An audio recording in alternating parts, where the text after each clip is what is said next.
Welcome back to another Project Rebirth review. Today I'm very pleased to be reviewing the DC Essentials The Joker. This is from the DC Collectibles line.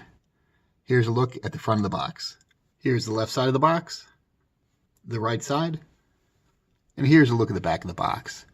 The main point of the back of the box is number one, to show you other figures you can collect in this line, specifically Batgirl, Nightwing, and Harley Quinn. Also, it states that this is a 7-inch figure. Further, it states that this figure has 20 points of articulation. And then there's a brief summary about the Joker, talking about how dangerous he is, but also that he's very stylish. Alright, let's get this DC Essentials The Joker out of the box. Taking a look at inner packaging, we can see that the figure comes with only one accessory, which is a cane, and we'll take a closer look at that in a minute. And behind the figure, some really nice artwork of the other figures in this line, as well as the Joker. Alright, here's the figure out of the box, and I have a couple initial impressions, one very good and one very negative.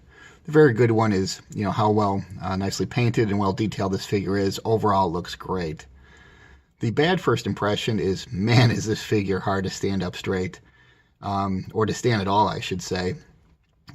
Given a figure that has dress shoes on that are basically flat on the bottom, I really struggled to get this figure in a standing pose.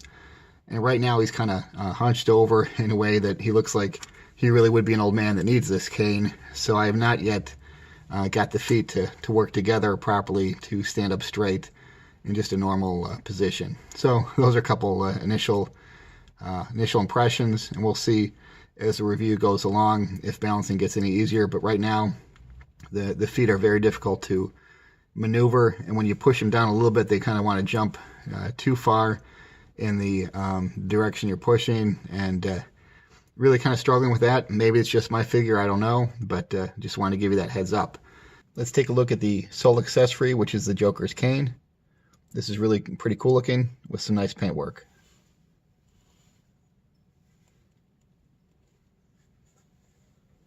Let's take a 360 look at DC Essentials The Joker.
Alright, let's review articulation. The figure's head can turn all the way around 360, and it does have up and down movement, and can move a little bit from side to side. Arms can extend to 90 degrees, rotate at the bicep, bend at the elbow, flex inward at the wrist, and rotate at the wrist. There is side-to-side waist movement. It's very stiff on my figure. Oop, and a whole bunch of paint just came off, so that's not cool. And there is a slight ab crunch. Figure can do the splits. There's a line here where it should rotate at the upper thigh, but that's frozen. Leg can move forward till about here. Bend at the knee, and it's a double jointed knee. And here at the foot, you can see that the foot on this right foot moves quite freely and stays in place. The left foot's the problem, because this really doesn't want to move at all and does not stay in place where moved. So this foot's the problem.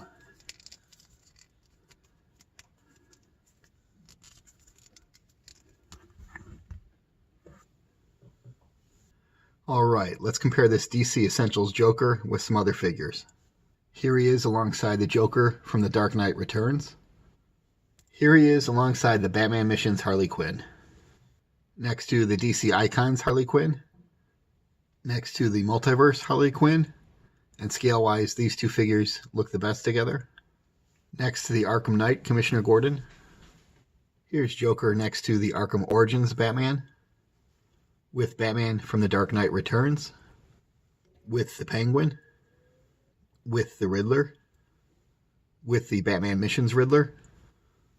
With Mattel's Justice League Batman. With the Batman Missions Prison Breakout Bane. With the Alfred Pennyworth figure from Hush. And finally with the Batman Missions Robin. Before I get to the final thoughts, I do want to point out one slight negative, which is that the hand doesn't really quite hold this cane well.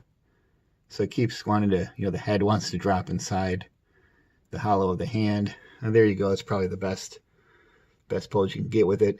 But it'd be nice if one of the two fists was a little bit more narrow to hold the cane in the middle. It just doesn't do that. It will just slide right through. All right, so here's my final thoughts with regard to DC Essentials The Joker. I'm going to start with the only two negatives that I have about this figure. The first would be the left foot that I've commented on throughout this video. Although, as you can see here, the figure is able to stand upright and on its own. So that seems to be a problem that's resolving itself, and certainly not one to prevent a purchase. The other negative for me personally may not be a negative for you, and that is, as you can see in the comparison shots, the vast majority of my figures are on a 6-inch scale, and this is a 7-inch figure. So personally, I would have preferred that if this to be a 6-inch figure rather than a 7-inch, but it may not matter to you. For the positives, man, I really like the look of this figure. It's very cool. Some people may not like the look of this Joker's face. I actually like it quite a bit. And I think it's a very good, classic, kind of universal comic book Joker. And the detailing in the sculpt and the paint really is outstanding. So, bottom line, should you purchase this figure? Absolutely, hell yes. Thanks for watching, and I'll see you in the next Project Rebirth review.